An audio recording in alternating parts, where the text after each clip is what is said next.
Hello everyone, welcome to साथ education. तो आज हम लोग self inductance of coaxial cable देखने वाले हैं कि कोएक्सियल केबल के लिए सेल्फ इंडक्टेंस को कैसे कैलकुलेट करते हैं। तो सबसे पहले हमने यहाँ पे एक केबल लिया है। ये कोएक्सियल केबल है, यानी कि एक एक्सिस पे दो ठो एक सिलेंड्रिकल वायर की जैसा शेप का स्ट्रक्चर है। यानी कि ये एक हमारा एक्सिस है, उस पर एक हमारा सिलेंड्रिकल वायर ये हो गया, दूसरा सिलेंड्रिकल वायर ये हो गया।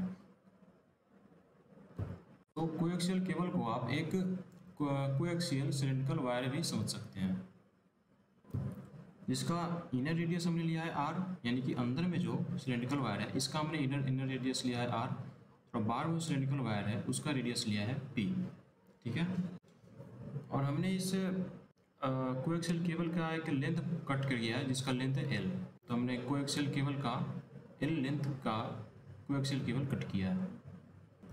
इसको फिर से सुनिए कि हमने एक l लेंथ का कोएक्सियल केबल कट किया है जिसका इनर रेडियस है a और उसका आउटर रेडियस है b। और इस दोनों सिलेंड्रिकल वायर के बीच में कोई भी मीडियम हो सकता है, एयर या फिर कुछ भी हो सकता है, इसमें कोई भी एक मीडियम होगा। तो हमने यहाँ पे सारी बातें लिख दिया है कि इनर रेडियस कितना है a, आउटर रेडियस है b और लेंथ ऑफ केबल है l। और हम मानते हैं कि ये जो केबल है वो आई करंट कैरी कर रहा है। तो मैं इसमें आई करंट को शो नहीं किया हूँ, लेकिन आप समझिए कि इस पर आई करंट है और इस पर भी आई करंट है। ये भी जो है ना ये अंदर तक जा रहा है, ये अंदर तक है, ये जो केबल है ये अंदर तक है। ये बाहर आपको दिख रहा है, अंदर का मैंने दिखाया नहीं है, बस आप इमेजिन करिए कि ये अंदर तक है। तो इसमें भी करंट आई है और इसमें भी करंट आई है। तो हमें इसका सेल्फ इंडक्टेंस पता करना है। तो सबसे पहले हम इस दोनों वायर के बीच में एक पॉइंट लेते हैं, कोई भी एक पॉइंट लेते हैं। तो हम एक पॉइंट ले लेते हैं सबसे पहले यहाँ पे। ये हमारा एक पॉइंट है और इस पॉइंट पे हम मैग्नेटिक फील्ड कैलकुलेट करते हैं। इस पॉइंट पे अगर मैग्नेटिक फील्ड कैलकुलेट करेंगे तो कितना होगा? सबसे पहले इस पॉइंट का डिस्टेंस मान लेते हैं सेंटर से इसका डिस्टेंस मान लिए कितना है r। सेंटर से इस पॉइंट का डिस्टेंस है r।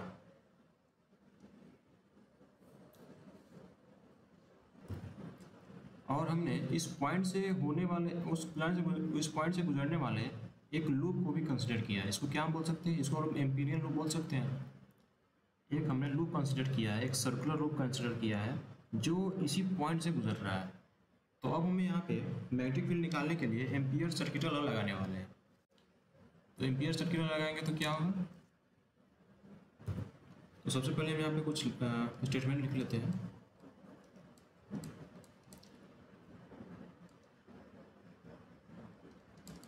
Magnetic field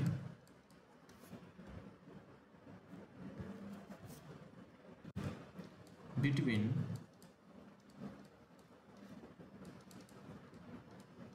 inner and outer radius is p। हमने इनर एंड आउटर रेडियस पे मैग्नेटिक फील्ड को क्या किया है? p कंसिडर किया है।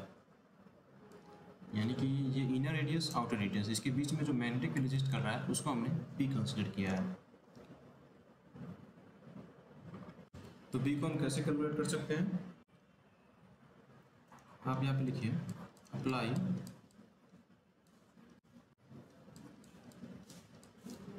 Ampere circuit law. अगर एम्पियर सर्किट लॉ अप्लाई करते हैं तो क्या होगा? एम्पियर सर्किट लॉ के अकॉर्डिंग क्या होता है? इंटीग्रेशन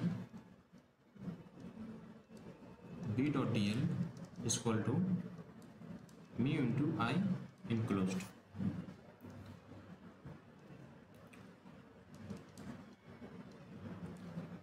इसको हम ये बोल सकते हैं b को अगर हम बाहर निकाल लें तो b dl का इंटीग्रेशन क्या हो जाएगा? dl का इंटीग्रेशन हो जाएगा 2 पाई r। आई इनक्लोज कितना है? आई इनक्लोज आई इसलिए क्योंकि इनर रेडियस पे करंट कितना जा रहा है? आई। यहाँ पे हम आई इनक्लोज की बात कर रहे हैं। आई इनक्लोज मतलब कि इस लूप में एम्पीरियल लूप जो है इस लूप के अंदर कितना करंट है, इस लूप के अंदर कितना करंट है आई, क्योंकि इसके सरफेस पे कितना करंट ट्रेवल कर रहा है आई। आउटर का बात नहीं कर रहे हैं हम, आउटर जो होगा वो आउटर का जो सरफेस है वो लूप के बाहर है, तो लूप के बाहर का बात नहीं कर रहे हैं, लूप के अंदर का बात करना है। लूप के अंदर कितना करंट जा रहा है आई, तो हमारा आई इनक्लूज कितना हो जाएगा आई। यहाँ से हम बी पता कर सकते हैं, बी इक्वल टू हो जाएगा mu I by 2 pi R, mu I by 2 pi R. ये तो हमारा होगा बी का मैग्नीट्यूड, लेकिन हमें बी मैग्नीट्यूड के साथ साथ बी का डायरेक्शन भी पता करना है। तो बी का डायरेक्शन पता करते वक्त आपको थोड़ा सा इसमें ध्यान देना है। ध्यान ये देना है कि इस इक्वेशन को सॉल्व करने के लिए, यानी कि सेल्फ इंडक्टेंस और कोएक्सियल केबल जो निकालेंगे सॉल्व करेंगे, उस पर हम सिलेंड्रिकल कोऑर्डिनेट सिस्टम का यूज़ करने वाले हैं। क्योंकि ये जो कोएक्सियल केबल है ये सिलेंड्रिकल शेप का है, इसलिए इसमें सिलेंड्रिकल कोऑर्डिनेट सिस्टम यूज करना ज़्यादा ईजी रहेगा as compare to rectangular coordinate system. तो सिलेंड्रिकल कोऑर्डिनेट सिस्टम का कोऑर्डिनेट क्या होता है रो फाई जेड। तो इस पॉइंट की अगर बात करें, इस पॉइंट के लिए रो कितना है आर, फाई क्या हो जाएगा, फाई का डायरेक्शन ये होगा इस टाइप का, फाई का डायरेक्शन कुछ इस टाइप से होगा, इस तरफ या फिर इस तरफ, ऐसा कुछ फाई का डायरेक्शन होगा। किधर भी हो सकता है, इधर होगा या फिर इधर होगा। और जेड क्या है, जेड हमने इसको माना है, सपोज यहाँ मैंने लिखा भी है कि suppose cable is Z direction, यानी कि ये जो केबल है वो जेड डायरेक्शन के लॉन्ग है, यानी जो एल लेंथ है वो जेड डायरेक्शन के लॉन्ग है। तो ये हमारा हो गया रो, ये हमारा हो गया एल, और ये हमारा हो गया फाई। एक्चुअल में जो मैग्नेटिक फील्ड होगा, अगर आप राइट हैंड रूल यूज़ करें तो मैग्नेटिक फील्ड कैसा होगा, फाई के डायरेक्शन में होगा, या तो इस तरफ होगा नहीं तो इस तरफ होगा, और इधर होगा या इधर होगा। ये किस पे डिपेंड करेगा, ये करंट के डायरेक्शन पे डिपेंड करेगा। करंट अगर इनवर्ड जा रहा है, करंट अगर इनवर्ड जा रहा है तो मैग्नेटिक फील्ड होगा क्लॉकवाइज, और करंट अगर इस केबल्स के आउटवर्ड आ रहा है तो मैग्नेटिक फील्ड होगा एंटी क्लॉकवाइज, लेकिन होगा वो फाई के डायरेक्शन में ही। ठीक है, तो मैग्नेटिक फील्ड का डायरेक्शन क्या हो गया फाई, मैग्नेटिक फील्ड का डायरेक्शन क्या होगा फाई। इसको लिख सकते हैं ए फाई कैप, मैग्नेटिक फील्ड का डायरेक्शन में हम एफ आई कैप ऐड कर सकते हैं, और यहाँ पे वेक्टर का साइन दे दीजिए। ये हमारा मैग्नेटिक फील्ड क्या आ गया, magnetic field between inner and outer radius. तो अब तक आप समझिए कि आधा काम आप कर चुके हैं, बस अब आधा काम बाकी है। तो अगर आपने मैग्नेटिक फील्ड निकाल चुका है तो हम अब टोटल मैग्नेटिक फ्लक्स भी निकाल सकते हैं। टोटल मैग्नेटिक फ्लक्स का क्या फॉर्मूला होता है,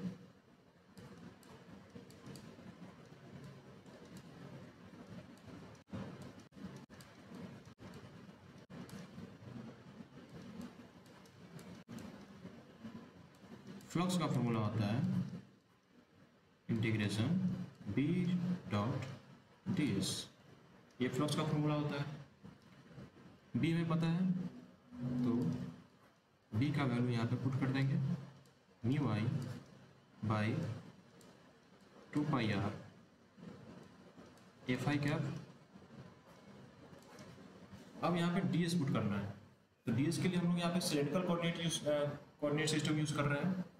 तो यहाँ पे डी एस का वैल्यू क्या लिखेंगे, सबसे पहले देखिए यहाँ पे डॉट प्रोडक्ट है, डॉट प्रोडक्ट में बी का जो डायरेक्शन होगा वो भी वही डायरेक्शन हमें एस का भी लेना पड़ेगा, यानी कि बी का डायरेक्शन अगर एफ आई कैप है तो एस का डायरेक्शन भी एफ आई कैप ही होना चाहिए, क्योंकि अगर डायरेक्शन अलग अलग होगा तो उसका डॉट प्रोडक्ट जीरो आ जाएगा, यानी कि आपका फ्लक्स भी जीरो आ जाएगा। तो आपको बी और एस दोनों का डायरेक्शन सेम लेना पड़ेगा। ये बस एक समझने का एक तरीका है, आप अपने अकॉर्डिंग इसको समझ सकते हैं। तो हमें यहाँ पे डी एस का वैल्यू निकालना है, तो डी एस का वैल्यू हम यहाँ पे साइड में लिखते हैं। सिलेंड्रिकल कोऑर्डिनेट सिस्टम में डी एल इक्वल टू क्या होता है, rho d rho plus, sorry mistake हो गया यहाँ पे, रोडी रो नहीं होता है, d rho a rho cap plus rho d phi f i cap plus d Z a z cap, ऐसा कुछ होता है। सिलेंड्रिकल कोऑर्डिनेट सिस्टम में हम लोग ये पढ़ते हैं। तो यहाँ से आप डी एस फाइंड कर सकते हैं। डी एस किस डायरेक्शन में फाइंड करना है? एफ आई के डायरेक्शन में। यहाँ पे एफ आई कैप के डायरेक्शन में डी एस फाइंड करना है। एफ आई कैप के डायरेक्शन में आपको अगर डी एस फाइंड करना है तो इसको आप भूल जाइए। एफ आई कैप आप यूज कर लिए तो इसको आप भूल जाइए। अब बाकी इस पर और इस पर ध्यान दीजिए। इस पर क्या ध्यान देना है? इस पर डायरेक्शन पे ध्यान नहीं देना है आपको। एरो कैप और एजेड कैप के डायरेक्शन में ध्यान नहीं देना है आपको, बस इस पर ध्यान देना है। ये जो है और ये जो है, यानी कि इस दोनों को आपको यहाँ पे मल्टीप्लाई करना है। मल्टीप्लाई कैसे? यहाँ पे डीरो, यहाँ लिख दीजिए डीरो, यहाँ पे डी जेड, यहाँ भी लिख दीजिए डी जेड। तो आपको डी जेड डी एस का जो डायरेक्शन क्या आ गया? एफ आई कैप, और उसका मैग्नीट्यूड कितना हुआ? डीरो डी जेड। आप डी एस यहाँ से लिख सकते हैं।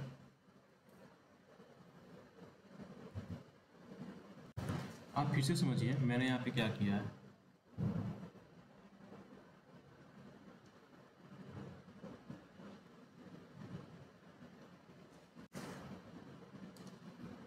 मुझे यहाँ पे डी एस चाहिए था, और किस डायरेक्शन में चाहिए था? एफ आई कैप के डायरेक्शन में। मैंने यहाँ पे सबसे पहले एफ आई कैप ले लिया। एफ आई कैप मैंने जब यहाँ पे लिया तो मैं एफ आई कैप के साथ साथ उसके साथ जो टर्म जुड़ा है सबको भूल गया। इसको भी अब ध्यान नहीं देना। अब इस पे ध्यान देना है और इस पे ध्यान देना है, और इसके भी सिर्फ मैग्नीट्यूड पे ध्यान देना है, डायरेक्शन पे ध्यान नहीं देना, क्योंकि डायरेक्शन पहले ले चुके हैं। उसके सिर्फ मैग्नीट्यूड पे ध्यान देना है। और मैग्नीट्यूड पे कैसे करना है? मैग्नीट्यूड को मल्टीप्लाई कर देना है, डी रो डी जेड। तो यहाँ से हम डी एस का वैल्यू फाइंड कर सकते हैं। तो डी एस एस का वैल्यू क्या आ जाएगा?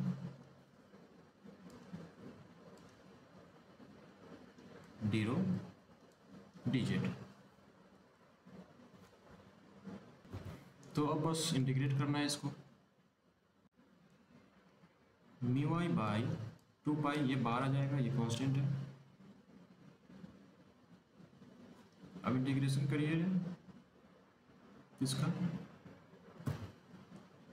डी रो का और एजेड का। लेकिन यहाँ पे जो हमने एस का वैल्यू लिखा है, इस पर एक बात और ध्यान दीजिए। ध्यान ये देना है कि हमने यहाँ पे रो नहीं लिया है रेडियस को आर लिया है। यहाँ पे हमने रेडियस को क्या लिया है? आर। रो नहीं लिया है, यहाँ पे रेडियस को आर लिया है। तो रेडियस को यहाँ पे रो नहीं लिखेंगे, यहाँ पे लिखेंगे डी आर। ठीक है, रेडियस को हमने एक्चुअली आर के डायरेक्शन में लिया है। यहाँ पे अगर रो लिए रहते, आर इक्वल टू रो लिए रहते, तो वहाँ पे हम रो लिखते। यानी कि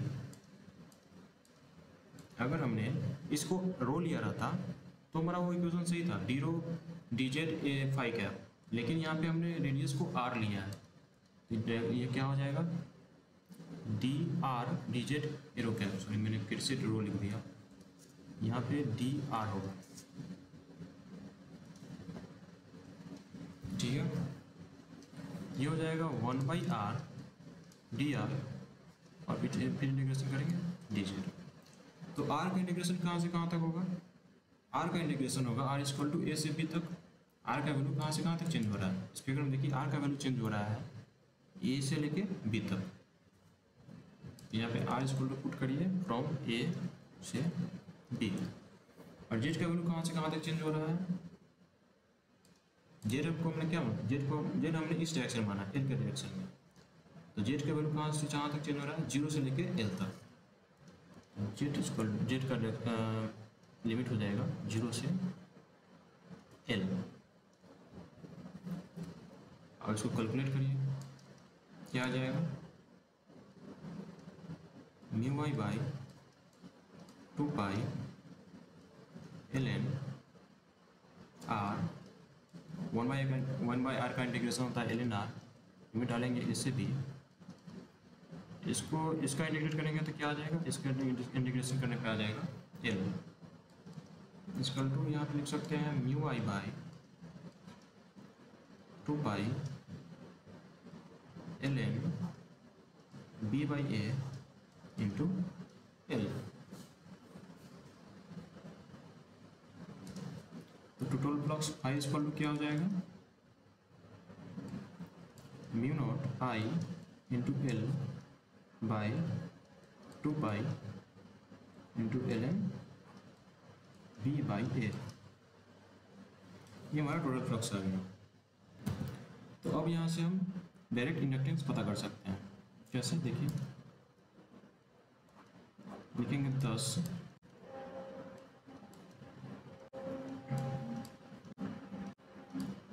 inductance of coaxial cable is L equal to क्या होता है 5/I, यानी होगा total flux by total current. Total flux हमारा है 5, टोटल करंट हमारा है I। इस फॉर्मूले का यूज करेंगे और यहाँ से हम सेल्फ इंडक्टेंस का फॉर्मूला निकालेंगे, सेल्फ इंडक्टेंस कैलकुलेट कर लेंगे। तो टोटल फ्लक्स हमारा कितना है म्यू आई बाई 2 पाई। यहाँ पे हम लोग म्यू यूज करते आ रहे हैं, तो हम लोग यहाँ भी म्यू ही यूज करते हैं। पहले से म्यू यूज करते आ रहे थे, तो यहाँ भी म्यू यूज करते हैं। इसको देखिए, म्यू आई एल बाई 2 पाई और क्या है L n b by a. ये हमारा हो गया फ्लक्स। और टोटल करंट कितना है आई। इसका कैलकुलेट करेंगे कितना आएगा mu l by 2 pi L n b by a. ये क्या आया, ये टोटल इंडक्टेंस ऑफ केबल आया। जो एल लेंथ का जो केबल था उसका इंडक्टेंस आया, यानी कि हमने जो एल लेंथ का जो केबल लिया है इसका इंडक्टेंस आया कितना mu l by 2 pi L n b by a. लेकिन यहीं पे अगर हम इंडक्टेंस पर यूनिट लेंथ पता करें, क्योंकि जो वायर होता है, जो केबल होता है वो बहुत बड़ा होता है, बहुत लंबा लंबा होता है, बहुत दूर तक फैला होता है, तो वहाँ पे हम टोटल इंडक्टेंस का बात नहीं कर सकते। वहाँ पे हम इंडक्टेंस पर यूनिट लेंथ का बात करते हैं कि एक यूनिट लेंथ में कितना इंडक्टेंस आ रहा है। तो हम क्या लिखेंगे, so self inductance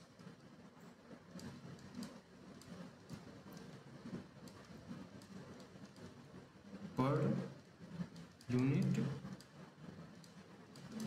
length is. Self inductance per unit length क्या हो जाएगा, पर यूनिट लेंथ के लिए इसमें हमको एल से डिवाइड करना पड़ेगा। सेल्फ इंडक्टेंस पर एल से डिवाइड करना पड़ेगा। यहाँ पे एक और बात ध्यान दीजिए कि ये जो एल है ये हमारा लेंथ है, और ये जो एल है ये हमारा सेल्फ इंडक्टेंस है। ठीक है, ये जो एल हमारा सेल्फ इंडक्टेंस है और ये जो एल हमारा लेंथ ऑफ केबल है। इसमें अगर self inductance per unit length निकालना है, तो ये जो सेल्फ इंडक्टेंस निकाले हैं इसमें हमको एल से डिवाइड करना पड़ेगा। यानी ये जो सेल्फ इंडक्टेंस निकाला है इसमें हमको एल से डिवाइड करना पड़ेगा, एल यानी कि लेंथ से डिवाइड करना पड़ेगा। ये हो जाएगा mu by 2 pi L n b by a. ये हमारा हो गया self inductance of coaxial cable. इसका यूनिट क्या होगा, इसका यूनिट होगा हेनरी पर मीटर, और यही में कैलकुलेट करना था।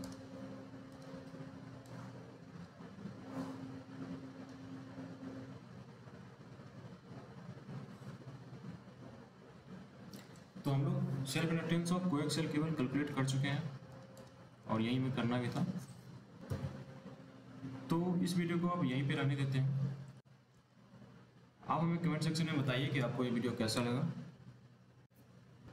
जाने से पहले कुछ बातें मैं आपको बताना चाहता हूँ, जैसे कि इस वीडियो के डिस्क्रिप्शन बॉक्स में आपको एक टेलीग्राम का लिंक मिलेगा। आप उस पर क्लिक करके मेरे टेलीग्राम चैनल को ज्वाइन कर सकते हैं। वहाँ पे आपको बहुत सारे बुक्स और नोट्स का PDF आपको मिल जाएगा, तो आप उसे डायरेक्टली वहाँ से डाउनलोड कर सकते हैं। तो आप हमें टेलीग्राम पे जरूर ज्वाइन करिए।